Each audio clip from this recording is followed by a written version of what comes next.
Bhaktinagar traffic পুলিশের তৎপরতায় civic ভলেন্টিয়ারের চুরি যাওয়া স্কুটি উদ্ধার হলো। ঘটনায় গ্রেফতার একজন।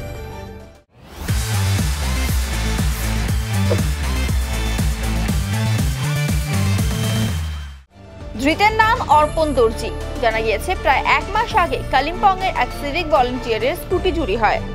কালিম্পং থানায় এর অভিযোগও দায়ের হয়। দীর্ঘদিন হয়ে গেলেও চুরি যাওয়া স্কুটির হদিশ পায়নি পুলিশ। এদিকে সোমবার সকালে ভক্তিনগর ট্রাফিক পয়েন্টে এক যুবক স্কুটি নিয়ে পৌঁছয়। স্কুটিটি দেখেই সন্দেহ হয় ট্রাফিক পুলিশের। এরপর তাকে দাঁড় করিয়ে স্কুটির নথি ও লাইসেন্স চাওয়া হলে সে জানায় স্কুটিটি তার বন্ধু। ভক্তিনগর ট্রাফিকের এএসআই হরিপদ রায় তদন্ত করে জানতে পারেন স্কুটিটি কালিম্পং এর এক সিভিক ভলেন্টিয়ারের। এই স্কুটি 1 মাস আগে চুরি হয়েছিল। এরপরেই খবর দেওয়া হয় ভক্তিনগর থানায়। পুলিশ পৌঁছে চুরি যাওয়া স্কুটি উদ্ধারের পাশাপাশি অর্পণ দর্জিকে গ্রেফতার করে। পরবর্তীতে কালিম্পং থানায় খবর দেওয়া হয়।